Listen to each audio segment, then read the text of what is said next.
One of the things we've added to the museum in the last 4 years is our Nimitz flight deck. You see the island structure there? CVN-68 is the oldest aircraft carrier in the Navy.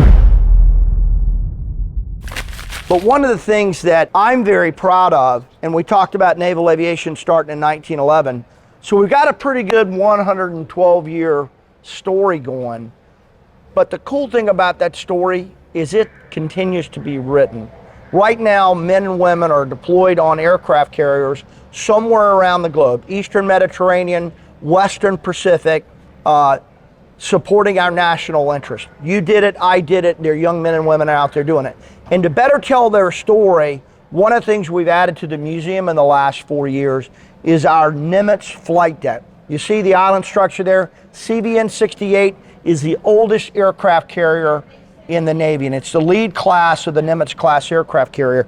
You're standing on a 1/5 scale replica of a Nimitz flight deck. You can see all the visual landing aids that are painted onto the flight deck, the center line, the arresting gear wires. I see, and we got a beautiful view of the ocean as well. Recently added these large 20 by 30 video screens with F-18 Super Hornets coming and landing aboard the aircraft carrier. So the men and women that come to our museum that are not familiar with the Navy can get a sense of what it's like for deployed carrier operations, which is one of the most fascinating operating environments on the planet.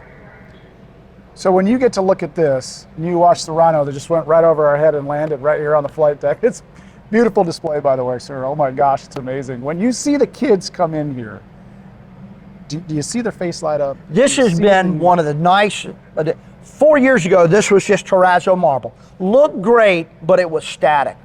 This is the spot where people just come and congregate. I cannot tell you the number of selfies standing on center line of young children watching F-18 land right over their heads. And for the people that are not familiar with the military or the Navy, it gives us a wonderful opportunity to talk about the tremendous teamwork that it takes to operate off a carrier. You and I had the great opportunity to fly airplanes, and that was great, but we could not have done that job without the hundreds, the thousands of personnel that are on an aircraft carrier. For your viewers, it's 5,000 people on an aircraft carrier. 1,700 or so with the airplane, 3,500 or so ship's company, and they all have a singular purpose of providing warfighting capability deployed across the globe. This is a beautiful display. I hope that our members, our subscribers, and everybody that gets to see this gets to see how incredible this display is. I mean, we're sitting right below Scooter. You know, the beautiful A4 right here that's completely fully loaded out with all the bombs and armament. Hopefully, the next generation of people that come through here, because I know what happened to me when I was a little kid. First time I came through here, I was blown away.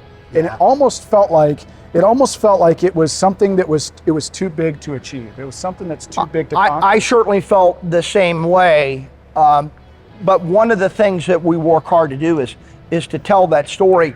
And we want to tell that enduring story. One of the reasons we picked Nimitz, I mentioned she is the oldest aircraft carrier in the Navy, having been commissioned in '75.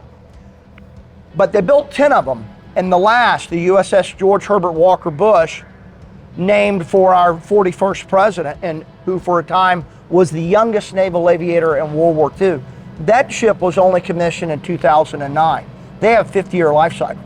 So for the next 40 years, my successor's successor is going to be able to stand on this flight deck and tell the story, a modern day, current day story about naval aviation and what those men and women do.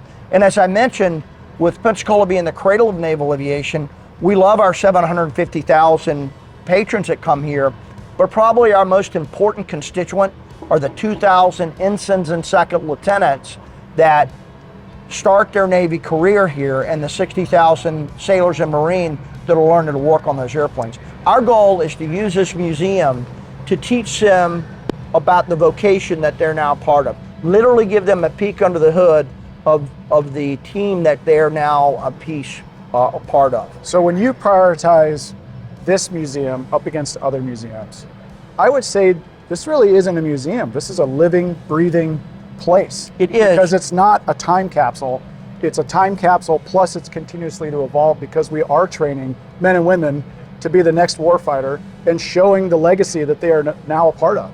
Absolutely. This museum was founded, by the way, this is our 60th birthday. The museum was founded in '63, and it was founded as an educational facility to teach these young men and women what naval aviation is about, and along the way, tell our visiting public so they have a better understanding of how the Department of the Navy exercises its warfighting capability in support of national interests around the globe.